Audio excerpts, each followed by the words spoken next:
never got through a recruiter reaching out to me via LinkedIn or email. It was always through digital communities I was a part of. Really, my network was my net worth, right? That Katie Kirk job was for a Google listserv for female journalists. That Channel 11 job was a Facebook group for people in production. That Amazon studio job I got through a Slack community through Columbia Business School. And so, really the idea, I use that example to kind of illustrate that there is this hidden job market of Mm. where candidates like myself are spending time and hanging out.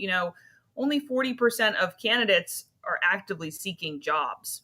So if you're advertising on job boards or on places where, traditionally recruitment marketing advertising budget has gone towards, you're not reaching the vast majority of really qualified professionals that again are passive candidates, right? They're actively employed. They tend to be more targeted candidate profiles because a lot of these communities are based either on like an industry, so maybe it's a healthcare community or a tech community or a function, so maybe it's HR or legal.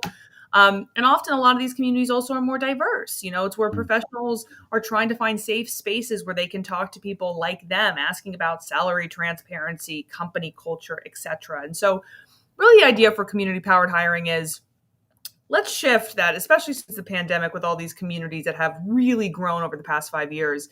Let's bring employer brands to those watering holes. Let's get that in front of these right candidates. It's really not about spraying and praying, but it's about posting with purpose, getting those jobs in front of that highly qualified folks. And so, really, as you alluded to, we published a white paper educating the market that, hey, you might not know that there are 700,000 plus professional Slack communities. Slack isn't just an internal employee tool, it's a place where people are Mm. hanging out. There is this hidden workforce. And the white paper was really an attempt for us to further educate practitioners and vendors about these trends and how they can access this talent pool at scale.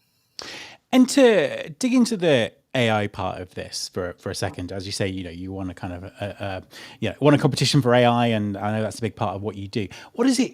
Is the AI identifying these communities? How is it? What sort of role is it playing? Because I'm kind of thinking back to when I first worked in recruitment marketing, which was a very long time ago. We used to try and do things like this, but it was very difficult to find the places, and getting the job content in there was quite hard as well. Is that what AI is doing the heavy lifting? Yes. So how we're using AI is, first of all, we're very mindful of, AI bias laws, right? We want to make sure we're using AI ethically and legally. And so really how we're using it is to get smarter with our matches to our different community networks. So if you're an employer, if you're onboarding on the platform, we either can get your jobs directly through an ATS integration. We integrate with 40 plus applicant tracking systems, or XML feeds or API. We can really be flexible about how we're getting your jobs ingested in our database. Then our AI analyzes the jobs, again, at a high level based on, kind of those functions, those industries, location, seniority, if it's full-time, if it's fractional, lots of different ways to kind of analyze the jobs. And then initially it does a pass to our different communities, right? So say you're at a tech company, hiring a marketing role in New York City.